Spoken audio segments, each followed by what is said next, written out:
হ্যাঁ রে, তোর শাশুড়ি আর বড় যা রান্না করছে, আর তুই বসে আছিস। আসলে মা, দিদি আর মা তো আমাকে রান্নাঘরে ঢুকতেই দেয় না। তাই। ঢুকতে দেয় না মানে? মানে আমাকে বাড়ির কাজই করতে দেয় না, ওরাই সব সামলে নেয়। একগাল হেসে জবাব দিল উর্মি। তাও মায়ের প্রত্যয় হয়েছে বলে মনে হলো না। একদিন পরেই মা বাড়ি ফিরে যেতে হাঁপ ছেড়ে বাঁচল উর্মি। ঠিক দুদিন পর উর্মির বড় যা নিশার দাদা এলেন ওদের বাড়িতে। ওনার নাকি এই শহরে কি কাজ রয়েছে, তাই সপ্তাহখানেক থাকবেন। উর্মি দেখল সারা সপ্তাহ জুড়ে সে কি এলাহি খাওয়া দাওয়ার আয়োজন। রোজ রোজ ভালো মন্দ খাবার খেয়ে একদিন তো অসুস্থই হয়ে পড়লেন ভদ্রলোক। সবটুকু দেখছিল উর্মি। তার মা যেদিন এসেছিল সেদিন একটা সবজি আর ছোট মাছের তরকারি হয়েছিল মাত্র। এমনকি সামান্য দুটো ভাজাভুজিও অতিরিক্ত হয়নি। ভীষণ লজ্জা পেয়েছিল উর্মি, কিন্তু কিছু বলার উপায় ছিল না তার।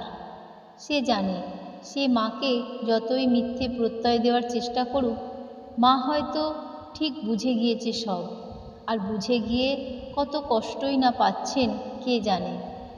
উর্মি রোজ দেখে ওর বড় যা নিশাকে চোখে হারায় শ্বশুর শাশুড়ি।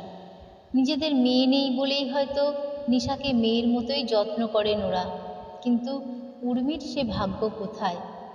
রোজ নির্জন দুপুরে উর্মি যখন ঘরে একলা থাকে তখন সে ভাবে, এই বিয়েটা করে সে কি কোনো ভুল করেছে? কিন্তু তার অপরাধটা কি? গ্র্যাজুয়েশন করতে করতেই কম্পিউটার কোর্স করতে ভর্তি হয়েছিল উর্মি। সেখানেই আলাপ হয় সৌজন্যের সঙ্গে। প্রথমে বন্ধুত্ব, তারপর ক্রমশ সম্পর্কটা প্রণয়ে পৌঁছায়। দুজনের মধ্যে এত মিল ছিল যে বন্ধুরা ইয়ার্কি করে বলতো, একেবারে যেন হর পার্বতী। বছর দুয়েক পর সম্পর্কে সেই কলেজ বেলার উন্মাদনা হারিয়ে গেলেও ভালোবাসায় আঁচড় পড়েনি একটুও। বরং যত দিন গিয়েছে সম্পর্ক আরও দৃঢ় হয়েছে। যখন উর্মির বাবার অসুখ, তখন সৌজন্য বলিষ্ঠ হাতে উর্মিকে সামলেছে। এমনকি উর্মির বাবার মৃত্যুর সময়ও সৌজন্য উর্মির পাশে থাকতে ভোলেনি। এদিকে চাকরির চেষ্টা করেও ব্যর্থ সৌজন্য যখন তিলে তিলে হতাশার দিকে চলে যাচ্ছিল, তখন শুধুমাত্র উর্মি তার মনটাকে বুঝে তার পাশে থেকেছে। হতাশা আর কটাক্ষের ভিড়ে উর্মির সঙ্গই সৌজন্যকে বেঁচে থাকার প্রেরণা জুগিয়েছে সেই সময়। উর্মির সহচর্য তাকে বিশ্বাস করিয়েছে যে চেষ্টা করলে একদিন সফলতা ঠিক আসবে। তাই চাকরি পেয়েই সৌজন্য চেয়েছিল উর্মিকে সম্পূর্ণ নিজের করে নিতে। প্রথম যেদিন সৌজন্য অফিসে যায়, সেদিন অফিস থেকে ফিরেই সে উর্মিকে বিয়ের জন্য প্রপোজ করেছিল। উর্মির চোখে জল এসে গিয়েছিল। তাদের সম্পর্ক যখন নতুন, তখন একদিন উর্মি কথায় কথায় সৌজন্যকে জিজ্ঞেস করেছিল, চাকরি পাওয়ার পর প্রথম কোন কাজটা করবি? সৌজন্য অপ্রত্যাশিতভাবে উত্তর দিয়েছিল, তোকে বিয়ের জন্য প্রপোজ করব। সৌজন্য যে এত বছর পরও সেটা মনে রাখবে ভাবেনি উর্মি, কিন্তু সৌজন্য কথা রেখেছিল। এরপরেও এই মানুষটাকে ছেড়ে থাকা যায়? তাদের সম্পর্কের কথা শুনে উর্মির পরিবার থেকে আপত্তি না থাকলেও বাদ সেধেছিল সৌজন্যের পরিবার। সৌজন্যরা ব্রাহ্মণ আর উর্মিরা অন্য জাতের। এই ছিল উর্মির অপরাধ। সৌজন্যের পরিবার কিছুতেই বিয়ে দিতে রাজি হয়নি, কিন্তু সৌজন্যও ছিল নিজের সিদ্ধান্তে অনড়।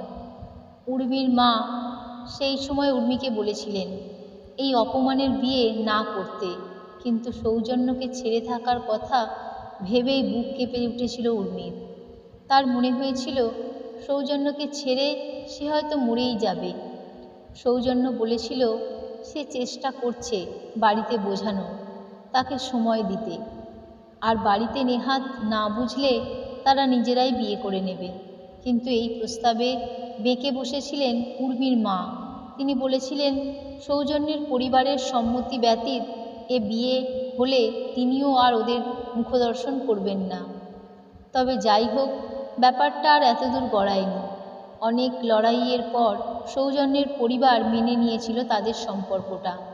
আজও সেই লড়াই করার দিনগুলোর যন্ত্রণাটা ভুলতে পারেনি উর্মি। বিয়ের সময় সে ভেবেছিল এবার সবটুকু ভুলে যাবে সে, সব তিক্ততা ভুলে সংসার করবে মন দিয়ে। কিন্তু ভাগ্যের ইচ্ছে ছিল কিছুটা অন্যরকম। ভাগ্য উর্মিকে কিছুই ভুলতে দেয়নি। বিয়ের অল্প দিনের মধ্যেই উর্মি বুঝেছিল সৌজন্যের পরিবারের লোক ছেলের জেদের কাছে নতি স্বীকার করেছে মাত্র, তাকে মেনে নেয়নি। তাই এ বাড়ির ঠাকুর ঘর থেকে শুরু করে রান্নাঘরে অবধি উর্মির প্রবেশ নিষেধ। একই বাড়িতে থেকেও উর্মি যেন একটা বিচ্ছিন্ন দ্বীপ। অথচ সৌজন্য থাকলে এদের ব্যবহারই পাল্টে যায়। সৌজন্য কিছুই টের পায় না। উর্মিও অভিযোগ করে না, নিজের ভেতরেই ক্ষত বিক্ষত হয়। একই বাড়িতে দুই জা, অথচ দুজনের প্রতি ব্যবহার কত আলাদা। এই পক্ষপাত উর্মিকে কষ্ট দেয়, কিন্তু সে প্রতিবাদ করতে পারে না, কারণ এই পক্ষপাতের প্রতিবাদ হয় না। সে যদি প্রতিবাদ করতে যায় তবে সমাধান হয়তো একটাই বেরিয়ে আসবে, তাকে আর সৌজন্যকে আলাদা হয়ে যেতে হবে। কিন্তু উর্মি সংসার ভাঙতে শেখেনি। সে চায় না আলাদা হতে। সে বোঝে এই সমস্যার সমাধান গলা তুলে প্রতিবাদ করে হবে না। এই সমস্যার সমাধান তখনই সম্ভব যখন এই বাড়ির লোকগুলোর মানসিকতায় পরিবর্তন আসবে। সৌজন্য আজ দুদিন হলো অফিস থেকে ট্রেনিং নিতে ভুবনেশ্বর গিয়েছে। এদিকে আজ নিশার ভাইজির জন্মদিন উপলক্ষে উর্মির ভাসুর আর নিশার বাপের বাড়িতে গিয়েছে। বাড়িটা আজ যেন অনেক ফাঁকা ফাঁকা লাগছে। সকাল থেকেই মন খারাপের মেঘ ঘিরে রেখেছে উর্মিকে। তারই মন খারাপ বুঝি দুপুরে আকাশের গায়েও লাগলো।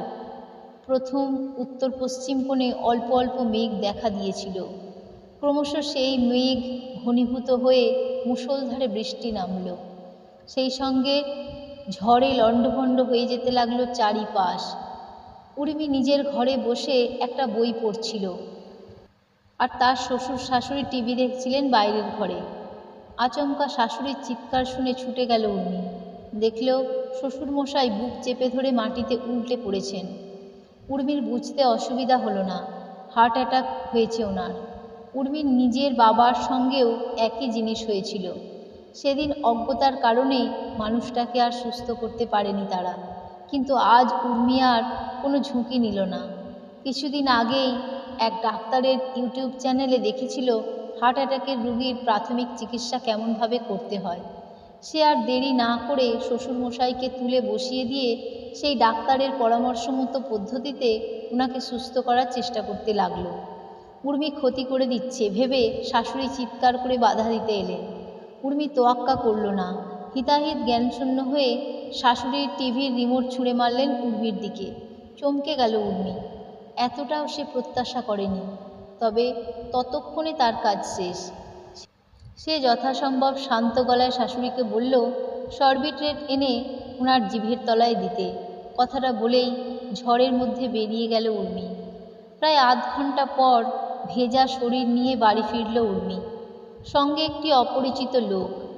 উর্মি শাশুড়ি মাকে জানালো হসপিটালে যাওয়ার জন্য গাড়ি ডেকে এনেছে সে। গাড়ির ড্রাইভারটি উর্মির শ্বশুর মশাইকে নিয়ে গাড়িতে তুলে বসালো। শাশুড়ি মায়ের চোখে এখনও অবিশ্বাস। হসপিটালে পৌঁছে তড়িঘড়ি উর্মি শ্বশুরমশাইকে ভর্তি করার ব্যবস্থা করল। উর্মির এক বান্ধবী এখানকার ডাক্তার, তাই ভর্তি করতে বিশেষ বেগ পেতে হলো না। প্রায় ঘণ্টাখানেক পর উর্মির বান্ধবী এসে উর্মির হাত দুটো ধরে বলল, ডক্টর বাসু বললেন তুই দারুণ কাজ করেছিস। তুই ফার্স্ট এড ট্রিটমেন্টটা না দিলে আরও খারাপ কিছু হতে পারত তোর শ্বশুরমশাইয়ের সঙ্গে। ড্রাইভার ভদ্রলোক তখনও ছিলেন ওদের সঙ্গে। তিনি অবাক হয়ে বললেন, শ্বশুরমশাই? আপনি যে বললেন বাবা? উর্মি মৃদু হেসে বলল, শ্বশুরমশাইকেও তো বাবা বলেই ডাকি। ড্রাইভার ভদ্রলোক তখন উর্মির শাশুড়ির দিকে ঘুরে বললেন, সত্যি ভাগ্য করে এমন বৌমা পেয়েছেন। এই ঝড় বৃষ্টির রাতে উনি যেভাবে অতটা পথ ছুটে ছুটে গিয়ে আমাকে অনুরোধ করলেন তা সত্যিই অন্য কেউ হলে করতো না। শাশুড়ি মা কোনো জবাব দিলেন না। দুদিন পর শ্বশুরমশাই মোটামুটি সুস্থ হয়ে উঠতে শাশুড়ি মা উর্মির কাছে এসে বললেন, তুমি সেদিন আমাদের জন্য যা করেছ তার জন্য আমি কৃতজ্ঞ। মৃদু হাসল উর্মি। বলল, আমি কিন্তু ভেবেছি আমি আমাদের জন্যই করেছি। শাশুড়ি মা খানিক অপ্রস্তুতে পড়ে গেলেন। বললেন, আমি ঠিক ওভাবে বলিনি কথাটা। মাথা নাড়ল উর্মি। জানি মা, বাবার জায়গায় অন্য মানুষ হলেও হয়তো আমি আমার সাধ্য মতো সব চেষ্টাই করতাম।